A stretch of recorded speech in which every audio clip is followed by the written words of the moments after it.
साहिब बंदगी आश्रम रांझणी राया जम्मू में लॉकडाउन जारी होने के पहले दिन से ही गरीब व जरूरतमंद लोगों की परेशानी को देखते हुए उनमें ड्राई राशन व अन्य जरूरी चीजें वितरित करने में लगी हुई है और ऐसा करते हुए साहिब बंदगी को 2 महीने से ऊपर हो गए हैं।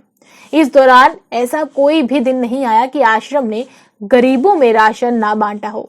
ये सारा काम आश्रम के सदगुरु श्री मधु परमहंस जी महाराज की देखरेख में हो रहा है। आश्रम से रोज 20 क्विंटल ड्राई राशन रोजाना गाड़ियों में भरा जाता है और फिर जगह जगह जाकर जरूरतमंद लोगों में वितरित किया जाता है। ऐसा सिर्फ सेवा भावना से ही किया जा रहा है, जिसमें किसी किस्म का कोई भी भेदभाव नहीं रखा जाता। वह आश्रम की यही कोशिश रहती है कि इस महामारी में जितनी आश्रम से लोगों की सेवा हो सकती है की जाए। कहते हैं भगवान ने इंसान को सब कुछ दिया होता है, लेकिन लोगों की निष्काम सेवा करने और मुसीबत की घड़ी में लोगों के काम आने की भावना किसी किसी में होती है। जरूरत इस बात की है कि आदमी आत्मनिर्भर रहे। हमारी संस्था पॉलिटिकल नहीं है, हम आध्यात्मिक है। लोगों को हमारी संस्था सबसे पहले ये प्रेरणा देती है कि आप आत्मनिर्भर रहे। आत्मनिर्भरता के लिए सबसे पहले अपने आवश्यकताओं को सीमित करो। जब आपकी आवश्यकताएं सीमित हो गई तो करप्शन ऑलरेडी कम हो जाएगा। इस श्रृंखला में मैं लोगों को 7 नियम पालन करने की प्रेरणा देता हूँ। पहला, सत्य बोलना। दूसरा, मांस न खाना। तीसरा, नशा न करना कोई भी। चौथा, परिस्त्री गमन न करना। 5वां, चोरी न करना। 6ठा, जुआ न खेलना। 7वां, हक की कमाई खाना। ये 7 नियम आदमी को सबसे पहले एक अच्छा इंसान बनाते हैं।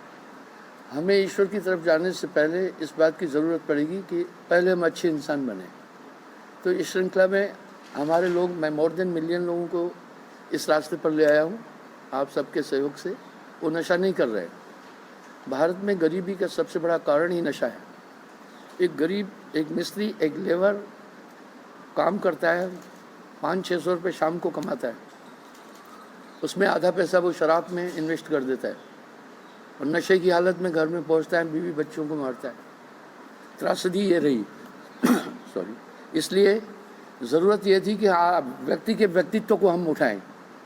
जब आदमी इन 7 नियमों का पालन करेगा तो करप्शन और क्राइम रेट बहुत कम हो जाएगा। हमें जड़ से चलना है।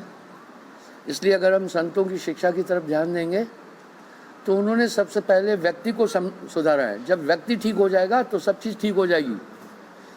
देश पब्लिक का समूह कहलाता है। जब पब्लिक में सुधार नहीं होगा तो फिर देश उन्नति नहीं कर सकेगा। इसलिए इस श्रृंखला में हमारी संस्था एक विशेष कार्य कर रही है। सिर्फ वो मोर देन 12 लाख लोगों को मैंने दीक्षा दी है।